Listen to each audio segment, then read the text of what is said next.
너는 나 외에 다른 신들을 너에게 두지 말라.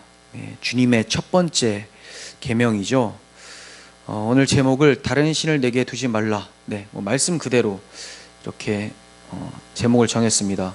주님께서 첫 번째 주신 계명이라면 너무나 중요한 거겠죠, 당연히. 왜 이렇게 이 말씀이 중요한가? 10계명을 자세히 살펴보면 하나님께서 대상으로 삼으신 사람이 이스라엘 백성들이 아니라는 것을 알게 돼요. 좀 이상하죠. 분명히 이스라엘 백성들한테 주셨는데 왜 제가 이렇게 말씀할까요? 10계명에 전체적으로 보시면 대상이 어떻게 돼 있습니까? 너희들아 이렇게 안 해요. 너희는 이렇게 얘기해요. 너희는 안 하고 너는 이라고 얘기합니다. 너는. 이 말은 뭡니까? 복수가 아니라 단수로 일부러 사용하고 계신다는 거예요. 그 이유가 있습니다. 이 계명을 받는 자들은 각자 개인에게 주시는 하나님의 명령이라는 것을 기억하라는 거죠. 왜 그렇습니까? 우리가 이 본능적으로 타락한 본성인데 자신한테 이익이 되는 것은 개인적으로 취하려고 해요. 근데 의무가 주어질 때는 항상 공동체적으로 좀 받으려고 합니다. 그렇죠? 그래서 자기한테 무슨 문제가 좀 있음에도 불구하고 우리 교회가 이런 식으로 하면 안 되겠다, 좀 대대적으로 뭐가 있어야 되겠다 라고 할 때는 왠지 나는 회피되는 그런 느낌이 좀 들거든요. 물론 교회적으로 우리가 기도해야 될 것도 있고 문제점들이 있습니다. 하지만 10계명은 달라요. 이스라엘 백성들아라고 한 게 아니라 지금 하나님 말씀을 받는 그 각 사람이 너는 나 외에 다른 신을 내게 두지 말라 이렇게 말씀하고 계신다는 거죠. 그럼 우리는 어떻게 받아야 돼요? 우리가 이 말씀을 이렇게 받아야 되겠다가 아니라 오늘 하나님이 나에게만 오직 나에게만 이렇게 말씀하고 계시는구나, 이런 식으로 말씀을 대한다면 조금 더 하나님에 대한 두렵고 떨리는 마음으로 이 말씀을 받을 수가 있게 되는 거예요. 10계명을 대할 때 항상 하나님 앞에 경외함으로 서셔서 이 말씀이 다른 어떠한 법보다 우월하고 또 창조주의 명령이라는 것을 기억하면서 받는 우리들이 되었으면 좋겠습니다. 오늘 본문은 크게 두 가지 주제로 나뉘어질 수가 있습니다. 제가 임의로 나눴는데 본문의 그대로예요. 너는 나 외에는 이라고 했기 때문에 나라고 하는 오직 유일하신 하나님, 그리고 두 번째는 다른 신에 대해서 이렇게 초점을 두고 말씀을 전하려고 합니다. 그러니까 유일하신 하나님과 다른 신에 대해서, 하나님을 어떻게 인간이 자기들한테 둘 수 있는가? 하나님을 내게 두라라고 하잖아요. 그리고 다른 신은 두지 말라라고 하잖아요. 어떻게 하나님을 나에게 둘 수 있는가? 그리고 어떻게 섬겨야 되는지를 본문을 통해서 좀 살펴보고자 하고, 또 다른 신이란 무엇이며 어떻게 대처해야 되는지를 살펴보고자 합니다. 성경에서 여호와 하나님은 유일하신 하나님으로 언급이 됩니다. 하나님 당신께서 직접 말씀하시는 거죠. 봅니다. 신명기 4장 39절이에요. 그런즉 너는 오늘 위로 하늘에나 아래로 땅에 오직 여호와는 하나님이시요 다른 신이 없는 줄을 알아 명심하고. 그리고 신명기 6장 4절에서 5절 이스라엘아 들으라, 우리 하나님 여호와는 오직 유일한 여호와이시니 너는 마음을 다하고 뜻을 다하고 힘을 다하여 내 하나님 여호와를 사랑하라. 성경에서는 하나님이 유일한 하나님이다라고 해요. 다른 신은 그러면 없다는 거죠. 아예 그렇게 천명하고 시작을 하는 거예요. 다른 신이 있다고 생각하는 것은 없는 건데 있다고 너희들이 만들어냈다, 이렇게 볼 수가 있는 것이고, 유일한 신은 오직 하나님밖에 없다, 이것을 말씀합니다. 그러니까 하나님이 유일한 신이고 유일한 창조주시라면 우리에게는 어떤 분이 됩니까? 우리 같은 피조물에게는 우리의 창조주시니까 주인이 되겠죠. 그럼 주인은 어떻게 해야 됩니까? 당연히 섬겨야 되는 거예요.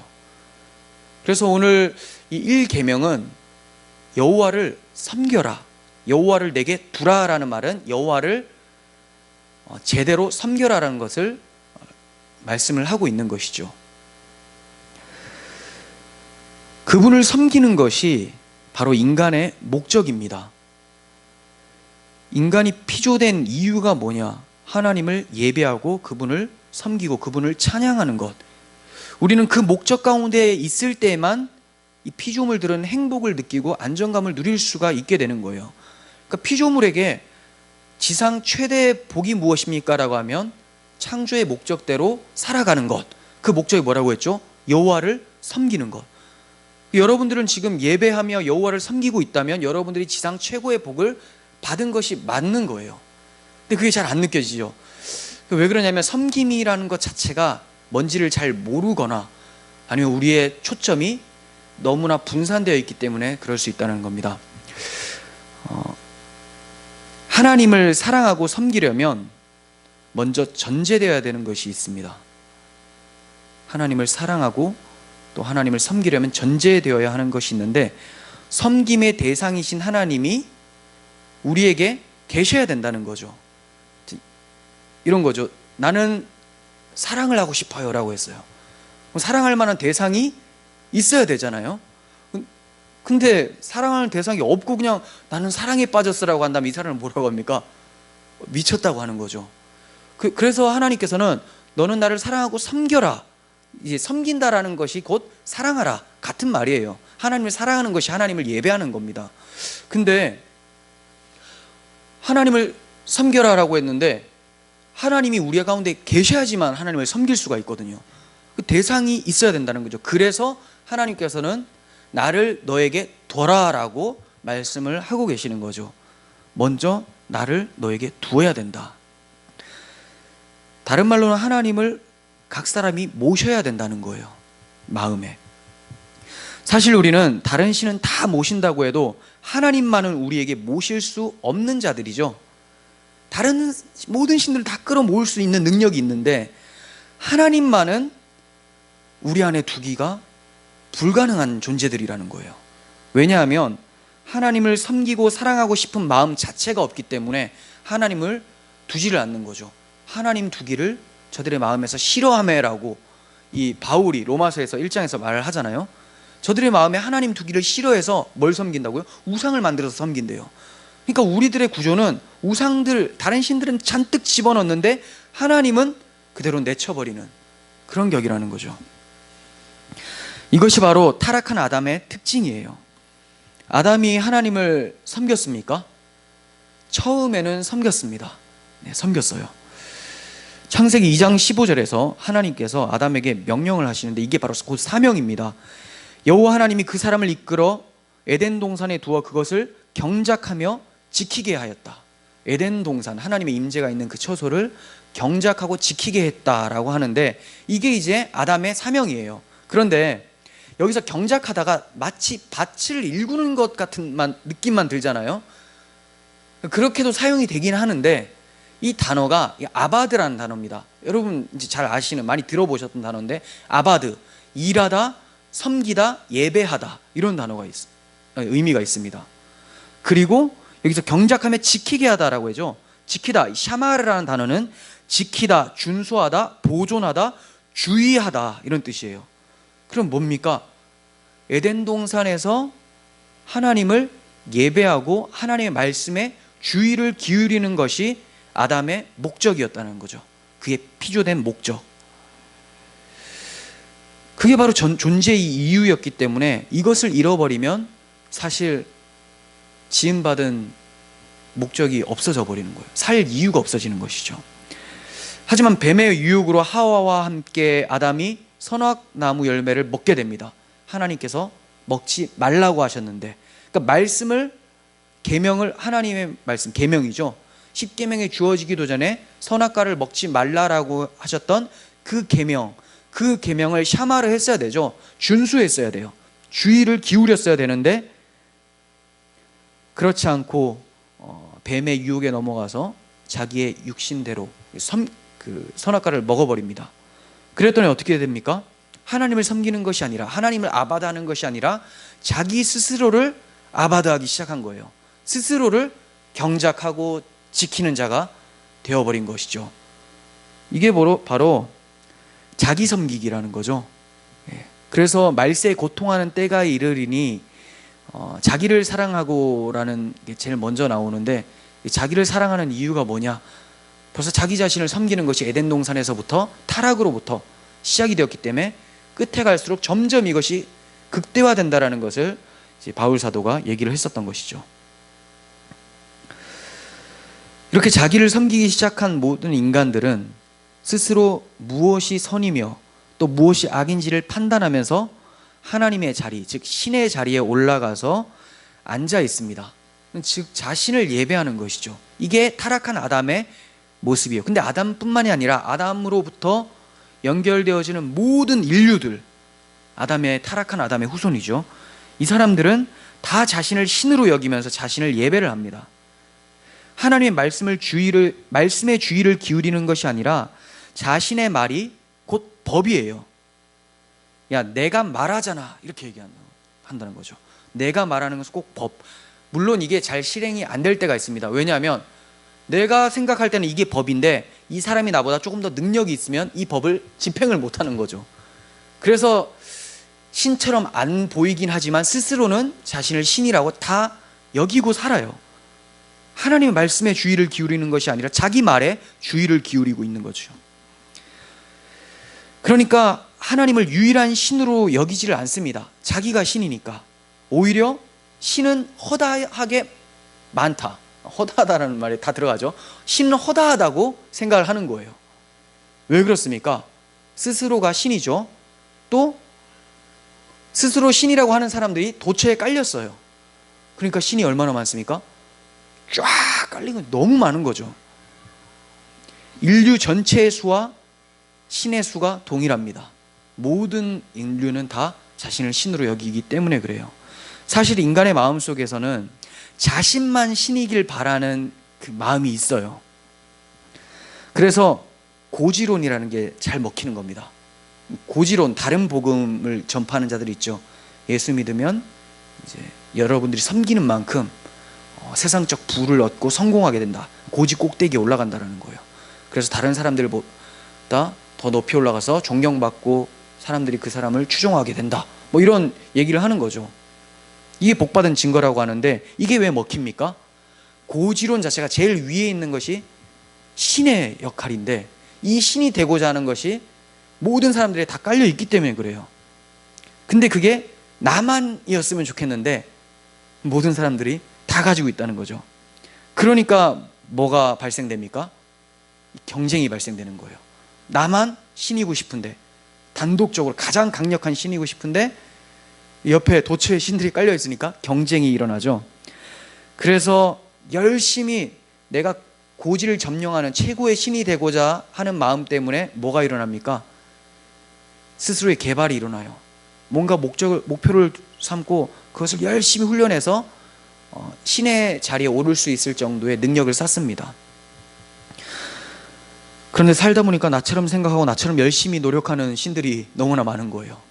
그러다 보니까 부딪히죠. 이래서 무력으로, 외형적으로 무력으로 부딪히는 것을 우리는 전쟁이라고 해요. 전쟁. 그런데 외형적 무력으로 부딪히는 것이 아니라 마음속에서 충돌이 일어나서 전쟁하는 것을 선의의 경쟁, 이렇게 바꿔서 말을 합니다. 선의의 경쟁.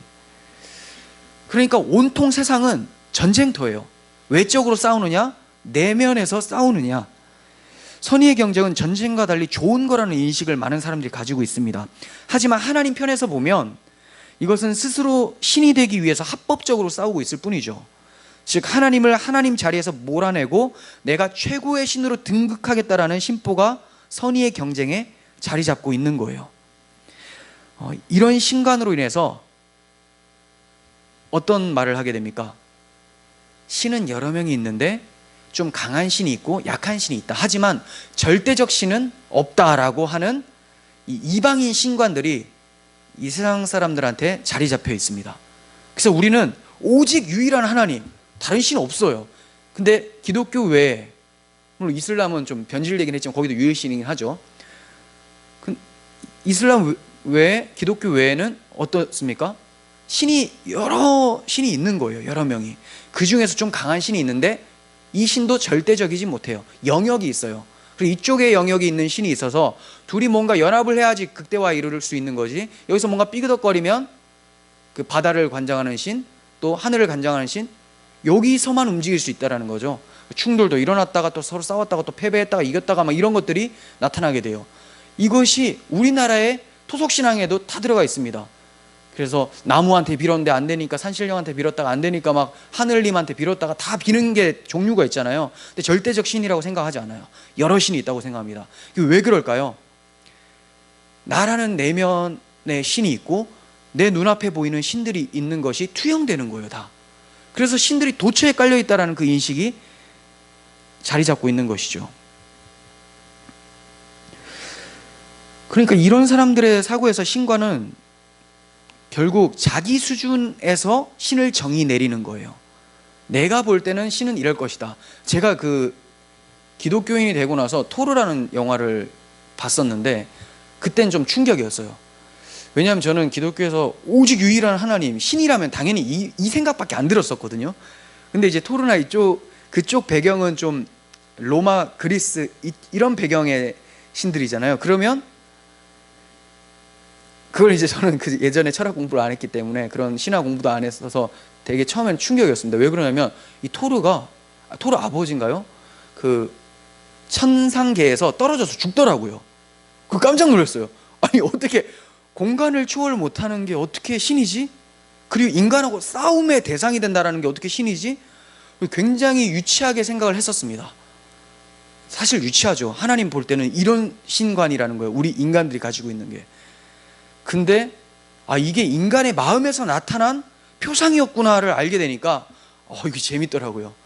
사람들이 자기가 이루고자 하는 것을 여기다 다 담고 있구나. 자기 수준에서 신을 정의 내리니까 이렇게 하찮은 신들이 많이 발생되는 것이죠. 이런 것들을 모르고 교회 내에서도 선의의 경쟁이라는 이름으로 싸움을 막 붙입니다. 예를 들면 이런 거죠. 김 권사님이 하나님께 기도해서 아들이 크게 성공을 했습니다. 하나님께 열심히 기도를 해서 큰 복을 받았으니까 이제 이 권사님께서도 열심히 하나님 앞에 또 헌금도 하고 기도도 열심히 하고 봉사해서 아들이 크게 되는 그런 축복이 권사님에게 있기를 바랍니다 라고 해버리면 교묘하게 이게 축복 같으면서도 싸움이 싹 시작이 되는 거죠. 저 권사님 아들보다는 내 아들이 더 잘 돼야 되는데, 이게 나타나는 거예요. 또 이런 거죠. 이번 전도 축제 때는 지금까지 이 집사님이 50명 전도로 1위를 달리고 있습니다. 2위에는 최 집사님이 달리고 있는데 분발하십시오 라고 하면 이게 전도가 목적인지 상급이 목적인지 자기 드러내는 것이 목적인지 싹 버물러지면서 전쟁이 다시 시작이 된다는 거예요. 이게 무슨 전쟁입니까? 책도 있는데 제목이 거짓 신들의 전쟁이죠. 신은 신인데 거짓 신들이에요. 이 집사님도 최 집사님도 다 신이 되어버린 거죠. 그리고 그걸 조장하는 목사라는 신이 또 있는 거고, 이 거짓 신, 가짜 신들이 막 스스로 전쟁을 하는 거예요. 그 중에 우두머리는 항상 목사라는 신이죠. 아무리 너희들이 전도를 하고 아무리 아들이 잘 돼봤자 목사보다 더 잘 되겠냐라는 사고가 그들에게도 들어가 있는 것이죠. 그러니까 이게 다 이 계급화된 신관, 이방 신관을 교회에서도 이걸 사용을 하고 있는 것이죠. 참 답답하죠. 그러니까 자연인으로서 자신을 섬기지 않는 사람이 과연 있겠습니까? 그리고 자연인으로서, 그러니까 거듭나지 않은 자연인으로서 하나님을 섬길 수 있는 사람이 단 한 명이라도 있을 수 있을까요? 없다는 거예요.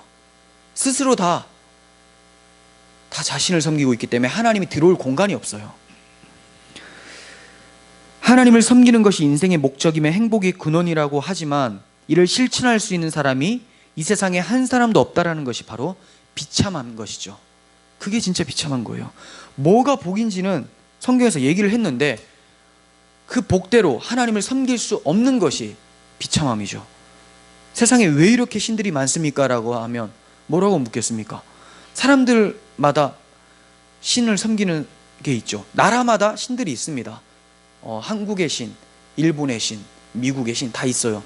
근데 그 나라에 들어가 보면 그 신뿐만이 아니라, 대표적 신뿐만이 아니라 곳곳에 또 그 마을의 신이 있고 다 있어요. 왜 이렇게 신이 많아요? 우리들이 많기 때문에 그래요. 우리 인구가 60억 인구라고 하는데 이처럼 신도 최소 60억은 된다는 거예요. 어마어마하죠. 대상 16장 26절 보시면 만국의 모든 신 헛것이나 여호와께서는 하늘을 지으셨도다 이렇게 말씀합니다. 사람들이 섬기고 있는 신, 나라에서 대표로 섬기고 있는 신, 이런 신들, 이방 신들 뭐라고 합니까? 헛것이다예요. 헛것, 없는 거라는 거죠. 그리고 반면에 여호와께서는 하늘을 지으셨다. 이렇게 말씀하시는 것은 굉장한 대조입니다. 왜냐하면 헛것은 아무것도 못해요. 당연하죠. 자기 존재 자체가 없는데 뭘 하겠습니까? 근데 하나님은 사람들이 가장 광활하고 가장 범접할 수 없는 피조 세계 중에 하늘을 꼽는데 그 하늘을 지으셨다라고 천명을 해버리니까 헛것과 천지를 지으신 하나님 이렇게 대조를 시켜버리는 것이죠. 오직 하나님만 참신이고 나머지는 다 헛것이라는 거예요. 사람들은 많은 신들을 섬기지만 그 신들이 과연 역할을 할까요? 바벨론으로 이스라엘 백성들이 포로로 끌려갈 때 우상이, 그들이 섬겼던 우상들이 역할을 했습니까? 아니요. 그들의 포로로 끌려갈 때 같이 포로로 끌려갔어요. 되게 웃기죠. 예를 들어서 돌 하루방처럼 생긴 거, 지하대장군, 천하대장군 있잖아요. 나무 이렇게 생긴 거, 얘네들이 같이 끌려가요. 이렇게. 그 모습을 이사야 46장 2절에서 말씀합니다. 그들은 구부러졌고 그들은 일제히 엎드러졌으며 그 짐을 구하여 내지 못하고 자기들도 잡혀갔느니라. 근데 이런 것들, 이 목석들, 자신들이 새긴 우상들을 의지하고 있다는 거 얼마나 답답한 노릇입니까? 근데 왜 사람들이 이렇게 힘이 없어 보이는데, 없어 보이는 게 아니라 없는 헛것을 섬기고 있을까요? 왜 섬길까요? 이러한 우상은 나라는 신의 표상이기 때문에 그렇죠. 내 소원을 잔뜩 생각해 놓고 지금 내가 나 혼자 이제 다짐으로 이루어내기는 어려울 것 같으니까 어디 뭘 하나 만들고 여기다 갖다 붙이는 거죠.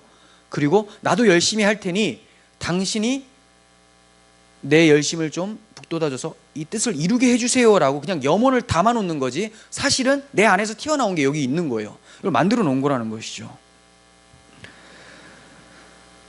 자신을 더 존귀한 신으로 만들기 위해서 필요에 따라 세워진 형상들, 이것이 바로 우상들이죠. 그러니까 신이 많은 이유는 인간이 저마다 자신을 신으로 여기고 있기 때문에 그렇습니다. 참된 신의 특징이 있습니다. 즉 하나님의 특징이 뭡니까? 언약을 하시고 그 언약을 자신이 이루어 버리신다는 거예요. 가짜 신들은 이것을 못합니다. 그런데 못하는데 이것을 시도는 계속해요. 희한하죠. 언약은, 하나님은 언약을 만드시고 그 언약을 오직 자기 힘으로 반드시 이루어내시는데 가짜 신들, 즉 인간들은 이것을 흉내를 냅니다. 자신의 육신의 소원을 막 던져놓고 그것을 이루어내는 방식인 것이죠. 신에게 소원을 아뢰지만 그러나 그 신을 위해서 소원을 아뢰는 것이 아니라 자신의 신됨을 더욱 공고하게 하기 위해서 신에게 소원을 아뢰는 거예요. 그러므로 모든 인간들이 종교를 가지는 것도 결국은 이 종교의 신, 그 신을 섬기기 위해서가 아니라는 거죠. 이 종교를 통해서 스스로 내가 신임을 인정받고 싶다는 발판이 되는 거죠. 종교든 사업이든 정치든 교육이든 모든 일상사가 신들의 자리에서 유일한 신의 자리에 이르고자 하는 그런 고지론 전쟁이라는 거예요. 하나님께서 너는 나 외에 다른 신들을 너에게 두지 말라라고 명하신 것은 인간이란 이런 식으로밖에 흘러갈 수 없다라는 것을 대놓고 말씀해 주시고 계시는 거죠. 하나님이 나 외에 다른 신을 전혀 안 섬기는 사람들한테 이 얘기를 하실까요? 섬기고 있으니까 하는 거예요. 모든 신은 태어날 때부터 하나님 외에 다른 신만 섬기게 된다. 그러니까 하나님은 그걸 거슬러서 말씀하시는 거죠. 율법이 왜 주어졌다고 말씀드렸죠? 다 자기만을 위해서 다른 신을 섬기고 있고 하나님만 안 섬기고 있는 사람들한테 하나님은 굳이 일계명으로 이거를 치시는 이유가 뭡니까? 율법을 통해서 우리가 그렇게 우상 숭배하고 스스로를 신으로 여기는 죄악된 사람들이라는 것을 드러내시는 것이죠. 로마서 5장 12절 보세요. 그러므로 한 사람으로 말미암아 죄가 세상에 들어오고 죄로 말미암아 사망이 들어왔나니 이와 같이 모든 사람이 죄를 지었으므로 사망이 모든 사람에게 이르렀느니라. 죄가 율법이 있기 전에도 세상에 있었으나 율법이 없었을 때에는 죄를 죄로 여기지 아니하였느니라. 무슨 말입니까? 한 사람으로 말미암아 죄가 세상에 들어왔다. 누굽니까? 아담이죠. 아담이 어떤 죄를 지었습니까? 하나님의 명령을 무시한 죄, 선악을 알게 하는 나무 열매를 먹지 말라고 한 것을 먹어버렸죠. 하나님의 계명을 깨버렸어요. 이 죄가 모든 사람들에게 다 흘러가고 있어요. 자신을 섬기면서 하나님 말씀에 주의를 기울이지 않는 것. 그러므로 모든 사람들은 사망에 이르게 됐습니다. 죄가 율법이 있기 전에도 세상에 있었으나라고 합니다. 그러니까 율법, 지금 이 십계명이죠. 시내산에 도달해서 십계명을 받기 전에도 이들이 죄인이었다라는 것을 하나님께서 계명을 통해서 드러내 버리신다는 거예요. 그런데 계명이 있기 전에는 이들이 몰라요. 자신들이 죄인인지 스스로를 섬기고 있는 자들인지를 모르고 있는 거죠. 율법은 그 모르고 있던 것을 깨닫게 해주는 거예요. 그래서 13절에서 이렇게 말씀하는 거죠. 죄가 율법이 있기 전에 세상에 있었으나 율법이 없었을 때는 죄를 죄로 여기지 아니하였다. 이거는 하나님이 죄로 여기지 않은 게 아니라 그들 스스로가 죄라고 인식을 못하고 살았다. 근데 율법을 통해서 나 이제 죄인 맞구나, 이거 알려주신다는 거예요.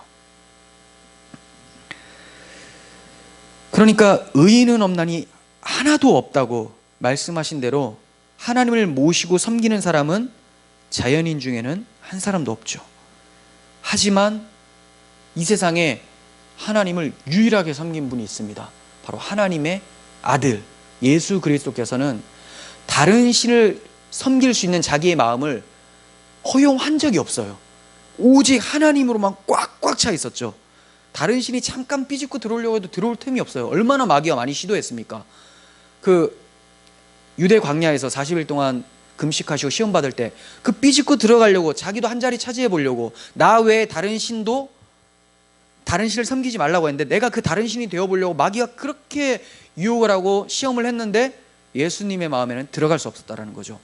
그러니까 세상에서 유일하게 하나님을 섬길 수 있는 사람은 누굽니까? 예수님 한 사람밖에 없어요.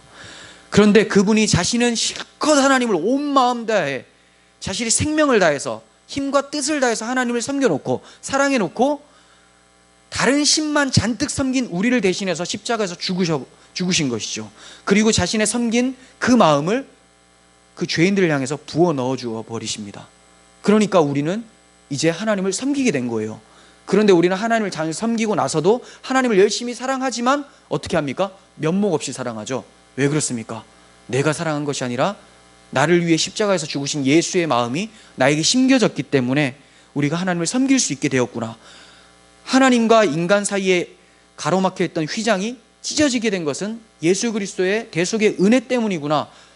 휘장이 찢어져야지만 지성소 들어가서 섬기고 할 거 아닙니까? 휘장이 안 찢겨지면 섬길 수 있는 사람이 아무도 없다라는 거예요. 그러니까 섬길 수 있는 환경도 만들어주시고 섬길 수 있는 이 하드웨어도 만들어주신 거죠. 새 마음을 주셨다는 거예요.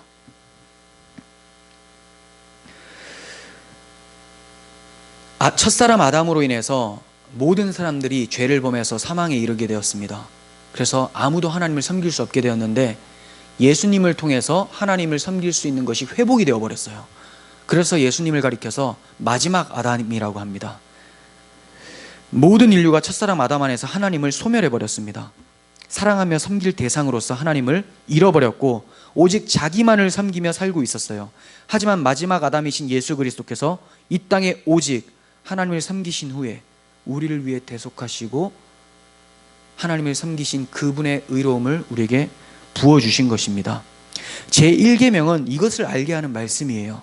단순히 하나님만 잘 섬기라라고 무턱대고 그냥 나가면 자기가 진짜 하나님을 잘 섬길 수 있는 자인지 착각을 한다는 거죠. 항상 계명 앞에는 뭐가 있어야 됩니까? 복음 놓고 다시 복음의 안경으로 계명을 보시라는 거예요. 그러면 그 계명이 무거운 짐이 아니에요. 그 계명은 그리스도의 마음으로 섬기는 아버지의 사랑의 법이기 때문에 우리에게는 꿀송이처럼 달게 느껴지게 된다는 겁니다. 그래서 제가 그냥 사실 설교 이 복음 앞에 놓으면 얼마나 길어집니까? 그리고 우리 죄악 파헤치면 얼마나 길어집니까?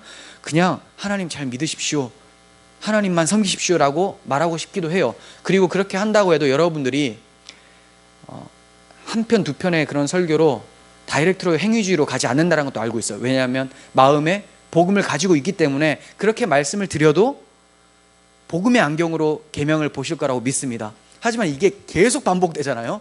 그러면 어느 순간에 복음을 망각하게 되면 나도 모르게 이거 내가 진짜 열심으로 지킬 수 있을 거라고 바로 다가온다는 거예요.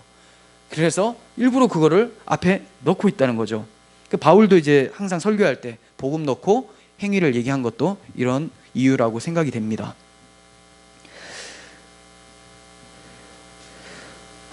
제1계명은 결국에는 이거예요. 나는 하나님 외에는 다른 신들만 내게 있게 하였지만 하나님 외에 다른 신을 두지 않으신 그리스도의 십자가 대속이 나로 하여금 하나님만 섬길 수 있도록 만들어 내셨구나. 이것을 깨닫게 해주는 거죠. 그렇다면 모든 그리스도인들은 창조의 목적을 회복하게 된 자들이죠. 창조의 목적이 아바드니까, 샤마르니까. 그럼 이걸 회복하면 창조의 목적대로 살고 있으니까 그 지고한 기쁨이 찾아와야 되는 것이 맞는 거죠. 그건 바로 하나님을 섬기는 기쁨, 천국의 기쁨이라고 얘기를 할 수가 있습니다. 하나님을 예배하는 자리에는 그래서 기쁨이 넘쳐야 돼요. 얼굴에도 천국을 사는 티가 팍팍 나야 되는 거죠. 근데 그런 모습이 잘 안 나타나요. 왜 그래요?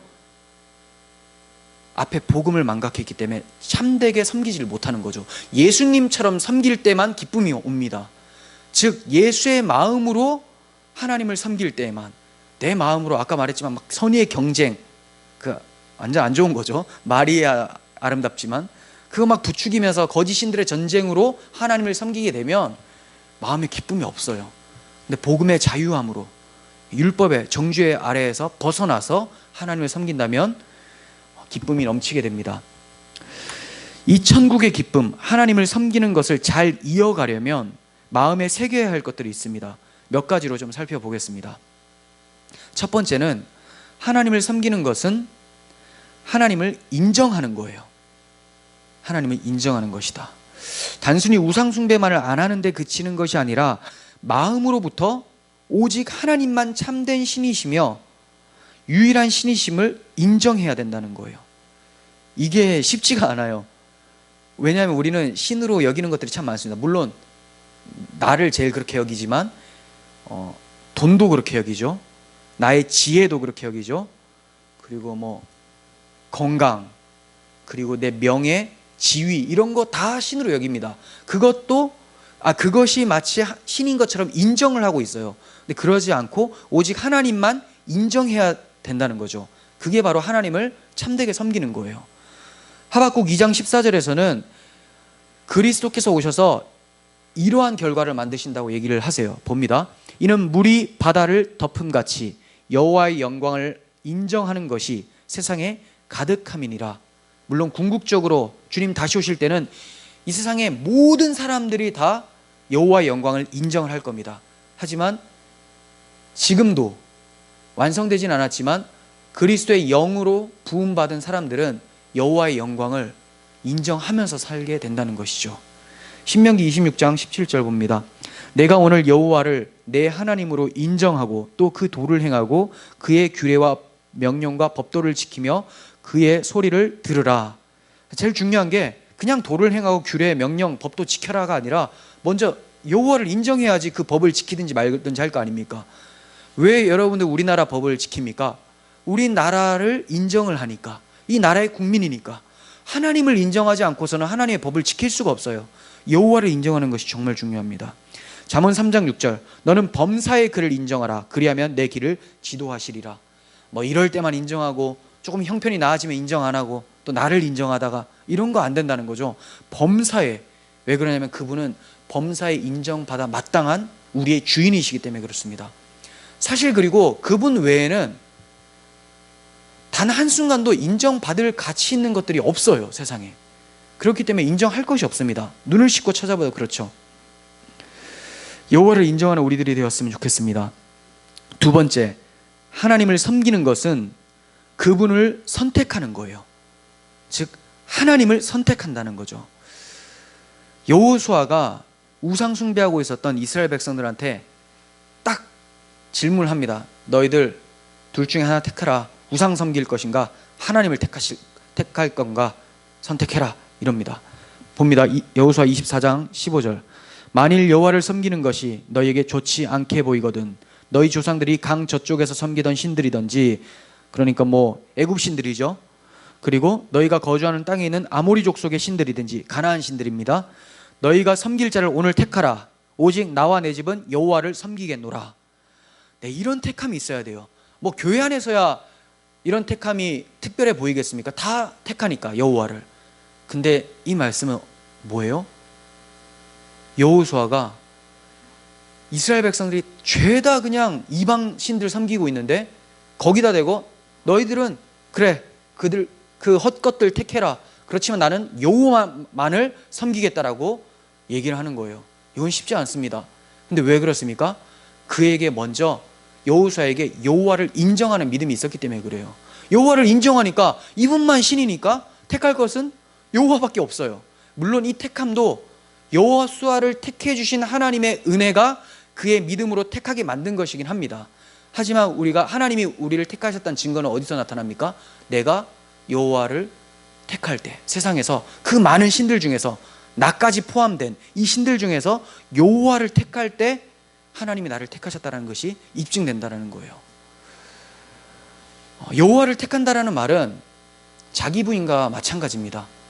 왜냐하면 우리는 스스로를 신으로 여기고 있기 때문에 나라는 신을 섬기지 않고 여호와를 택하겠다.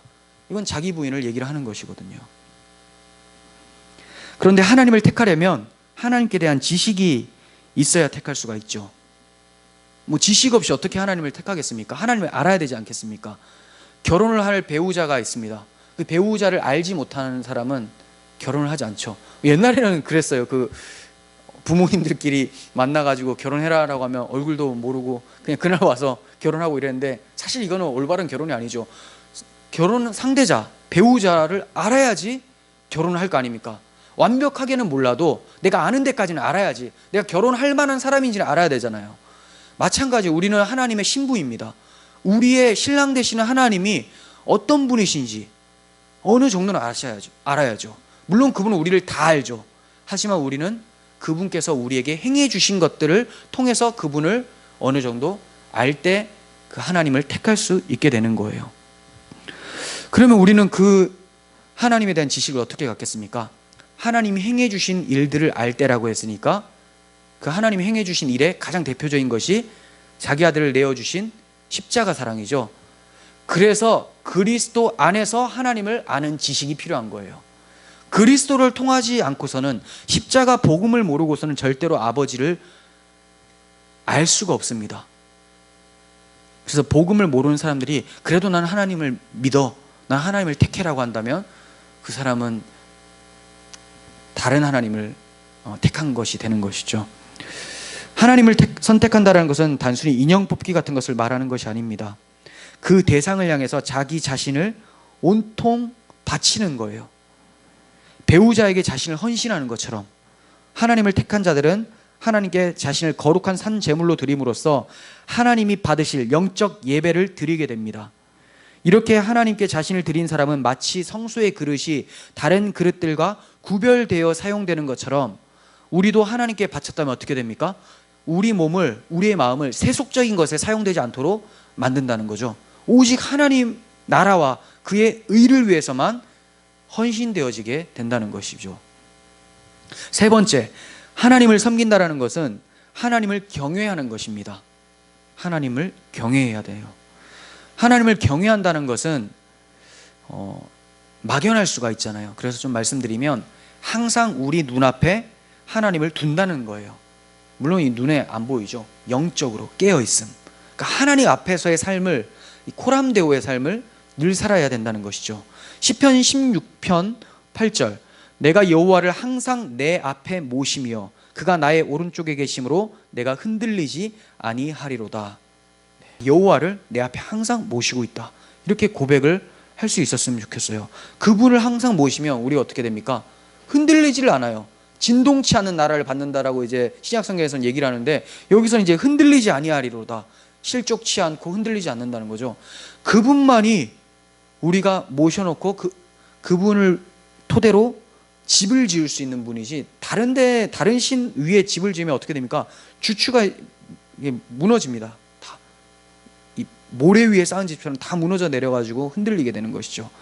항상 그 반석 같은 그 하나님을 우리 눈앞에 모시고 사는 것, 이것이 여호와를 경외하는 거예요. 시편 25편 15절에서 이렇게 얘기합니다. 내 눈이 항상 여호와를 바라보면 내 발을 그물에서 벗어나게 하실 것이미로다. 여호와를 항상 바라봐야 된다는 겁니다. 또한 여호와를 경외한다는 것은 우리 마음속에 하나님에 대한 거룩한 두려움으로 인해서 감히 죄를 짓지 못한다는 거예요. 하나님을 두려워하니까. 애기들도 뭐 부모님 중에 한 분은 보통 악역을 하잖아요. 무서우면, 아빠가 무서우면 아빠 탁 나타나면 하던 걸 딱 멈추죠. 야, 너 하면 바로, 물론 사랑하는 마음이 있지만 아빠가 엄격하니까 그런 거죠. 근데 우리도 하나님을 사랑하면서 두려워한다면, 이 경외인데, 경외한다면 하고 있던 악을 당연히 그치게 되겠죠. 자발적으로 그 죄에 대해서 행하고자 하는 마음이 생길까요? 하나님을 내 앞에 모셨기 때문에, 또 그분이 어떤 분인지 알기 때문에 우리는 그 거룩한 두려움으로 감히 죄를 짓지 못하게 됩니다. 요셉 같은 경우죠. 요셉이 보디발의 아내가 요셉을 엄청 유혹을 했었습니다. 근데 요셉이 뭐라고 합니까? 그때 자신은 하나님 앞에서 범죄하지 못한다, 이렇게 얘기를 해요. 자세히 봅니다. 창세기 39장 9절. 이 집에는 나보다 큰 이가 없으며 주인이 아무것도 내게 금하지 아니하였어도 금한 것은 당신뿐이니 당신은 그의 아내임이라. 그런즉 내가 어찌 이 큰 악을 행하여 하나님께 죄를 지으리이까. 하나님을 인식을 하고 있죠. 여기서 얼핏 보면 요셉이 주인을 두려워서 안 하는 것처럼도 보입니다. 왜냐하면 당신은 그의 아내지 않습니까? 라고 하면서 자신을 높게 세워준 이 보디발을 두려워해서 마치 그 아내를 범하지 않는 것처럼 보여지지만 그게 아니에요. 보디발이라는 주인의 종으로 하나님께서 보내셨다라는 그 인식이 있었기 때문에 그 뒤에 뭐라고 합니까? 내가 어찌 이 큰 악을 하나님 앞에서 짓겠습니까? 이 얘기를 하는 거예요. 단지 보디발이 두려워서 그런 게 아닙니다. 하나님을 두려워하는 사람은 사람의 눈치를 보는 것이 아니라 하나님의 눈치를 보는 거죠. 안셀름이라는 사람이 이렇게 얘기해요. 유명한 그 신앙인인데 이렇게 고백을 합니다. 만약 지옥이 한쪽에 있고 죄가 다른 쪽에 있다면, 둘 중에 하나밖에 없어요. 지옥이 있고 죄가 다른 쪽에 있다면 나는 하나님을 거슬러 자발적으로 죄를 짓기보다는 지옥 속으로 뛰어들어가겠다. 와, 이게 바로 구원의 증거죠. 구원은 죄로부터의 구원이에요. 지금 이 사람은 뭘 놓고 봤냐면 뜨거운 불지옥을 본 거고 죄를 짓는 것을 뒀습니다. 근데 이 사람은 뭘 지옥으로 본 겁니까? 사실 이 지옥이 아니라 죄를 지옥으로 본 거예요. 차라리 하나님을 거슬러서 내가 자발적으로 죄를 짓는다면 뜨거운 불지옥으로 차라리 들어가겠다라고 합니다. 대단한 신앙이죠. 너무 부끄럽습니다. 이런 모습을 보면서 우리도 이러한 하나님의 경외함이 있어야 돼요.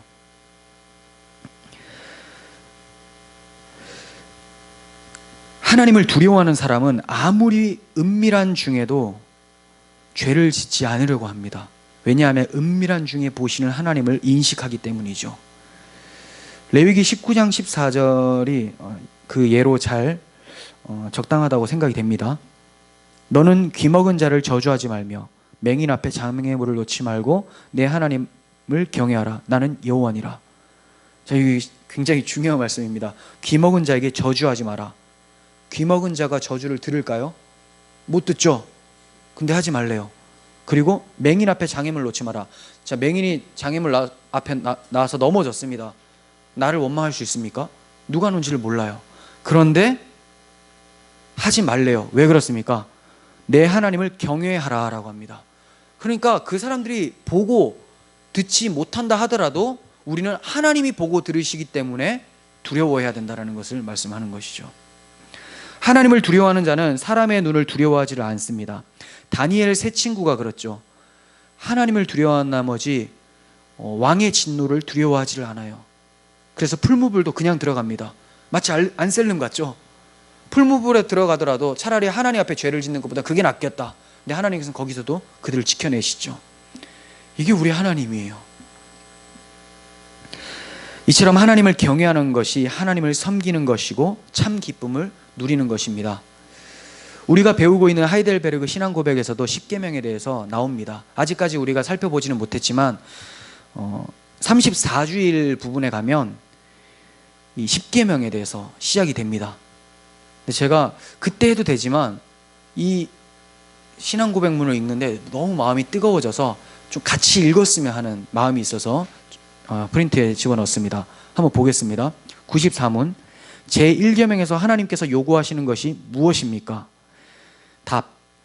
내 영혼의 구원과 복이 매우 귀한 것이기 때문에 전제가 영혼의 구원과 복, 하나님께 주신 것이 너무나 귀하기 때문에 나는 온갖 우상숭배, 마술과 점치는 일과 미신과 성인이나 다른 피조물에게 기도하는 것을 피하고 멀리해야 됩니다. 무엇을 잃지 않으려면 그 구원의 풍성한 복을 잃어버리지 않고 소멸시키지 않으려면 이렇게 해야 된다는 거죠. 그러니까 우상을 멀리하고 이런 것들을 멀리하려면 하나님께서 베풀어 주신 그 은덕이 얼마나 큰지를 알아야지만 멀리할 수 있는 거예요. 더 나아가서 유일하고 참되신 하나님을 바르게 알고 그분을 신뢰해야 하며 모든 겸손과 인내로 그분에게만 복종하고 모든 좋은 것들을 오직 그분에게서만 기대하며, 중요하죠. 그분만 신뢰하라, 의지하라 이거예요. 마음을 다하여 그분을 사랑하고 경외하며 그분만을 섬겨야 합니다. 네, 우리가 아까 나눴던 것도 몇 개 나오죠. 사실 더 많이 말씀드릴 수 있지만 좀 추리고 해서 아까 제가 한 3가지 정도만 말씀을 드린 거였어요. 자, 그리고 또 있습니다. 그리함으로 지극히 작은 일이라도 하나님의 뜻을 거슬러 행하기보다는 오히려 모든 피조물을 포기합니다. 저는 여기서 굉장히 마음이 뜨거워졌어요. 하나님의 뜻을 거슬러서 지극히 작은 일, 그 죄라고 하기에 정말 아무것도 아닌 것 같은 거라도 내가 행하기보다는 차라리 이 세상의 모든 것을 포기하겠다. 왜냐하면 이 사람한테는 하나님이 전부기 때문에 그렇습니다. 근데 이 신앙 고백을 누가 해요? 모든 교인이 한다는 거예요. 우리도 다 이래야 된다는 거죠. 그럼 복음 앞으로 돌아가서 이 정신, 이 그리스도의 마음을 받아야 돼요. 이게 그리스도의 마음 아니겠습니까? 95문 우상숭배란 무엇입니까? 우상숭배란 말씀으로 자신을 계시하신 유일하고 참되신 하나님을 대신 혹은 하나님과 나란히 동등하게 하나님을 대신하든지 동등하게 하든지 다른 어떤 것을 신뢰하거나 고안하여 소유하는 것입니다. 이럽니다. 그러니까 뭡니까? 말씀 대신에 다른 것을 만들어 놓거나 마음에 두거나 하나님 말씀 말고 다른 것들을 어떻게든 하나님 자리에 대신하든지 나란히 놓는다면, 같이 놓는다면, 이스라엘 백성들이 그랬죠. 북이스라엘 백성들이 하나님도 섬기고 이방 신도 섬기고 이렇게 한다면 이게 바로 우상숭배다라고 하고 있는 거예요. 우리가 이러한 참된 지식을 알고 고백할 수 있다면 너는 나 외에는 다른 신들을 내게 두지 말라 하신 그 계명을 사랑의 법으로 여기고 그렇게 살아가고자 한다면 여러분들은 진정으로 복받은 자들이죠. 이게 진짜 복이니까 이 고백할 수 있고 또 하나님의 계명이 무겁게 느껴지지 않고 사랑의 법으로 느껴진다면 여러분들은 이미 복을 받은 자들이에요. 복이 무엇입니까? 시편 144편 15절에서 이렇게 말합니다. 이러한 백성은 복이 있나니 여호와를 자기 하나님으로 삼는 백성은 복이 있도다. 여러분 복 받은 자이십니까? 이게 바로 복인데 오늘날 교회에서 다른 복을 너무나 많이 얘기하고 있습니다. 우리에게 이 귀한 복이 어떻게 이루어졌습니까? 다른 신만 섬기고 있었던 죄악된 나를 위해서 하나님만을 섬기셨던 하나님의 아들 예수 그리스도께서 나를 위해 피 흘려 죽으신 그 십자가의 은혜 때문임을 기억하면서 하나님의 계명을 지키며 살 수 있는 우리 모두가 되었으면 좋겠습니다. 기도하겠습니다.